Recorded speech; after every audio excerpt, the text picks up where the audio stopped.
First News with Keeler in the morning on WIBX and WIBX950.com. Ladies and gentlemen, he is the chief White House correspondent with Gray TV. Oftentimes when you see the press conferences at the White House, the big questions that the answer that is broadcast all over the nightly news oftentimes comes from our man, John Decker, who's on the line now. John, good morning. Hey, good morning to you, Bill. Hope you're doing well today. Yeah, and being that you're the only attorney in the White House press corps, the legalities of things, the following history, following tradition, presidents get a chance to pardon. This one, though, has been quite controversial because he kept saying he would not pardon his son. What are your thoughts on the Biden pardon?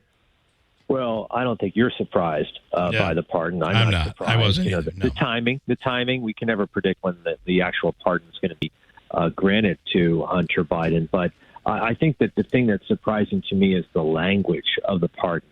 Covering everything, a full decade, and covering everything. I mean, that to me is the most surprising thing, and it's unusual. You don't see pardon language like that ever, and so.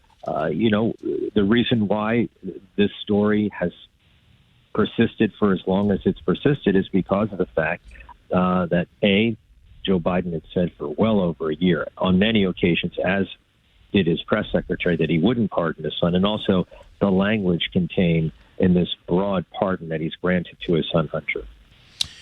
I think that I'm not surprised, especially because had Kamala Harris won, you might have seen you might have seen him not pardon, and at the very least, you wouldn't have seen the language in the pardon that we've seen. But with Trump winning, I think that played a role in it. But he walked himself right into this by continually telling people he was not going to pardon them.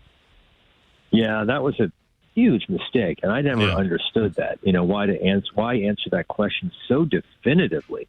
Instead of saying, well, we'll let the legal process play itself out. Let's wait until we go through the sentencing, all of the things that you would typically say to delay giving a definitive answer. And yet we saw when asked by David Muir, for instance, during the commemoration of the 80th anniversary of D-Day in Normandy, he said definitively that he would not pardon his son Hunter.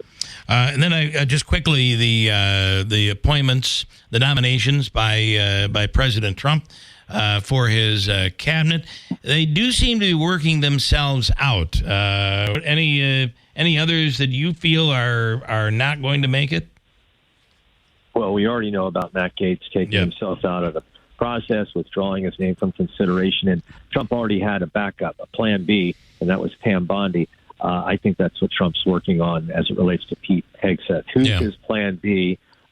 Because you don't want at the very beginning of your administration distractions. You want to move forward with your legislative agenda right away. And Pete Hegseth and everything concerning his nomination is a distraction right now, and it's going to become an even bigger distraction if he stays in the process and goes through a very messy confirmation hearing. All right. We'll keep our eye on it and talk to you again next week, John. We appreciate it as always. Thank you. Thanks, Bill. Have a great day. John Decker from Gray TV.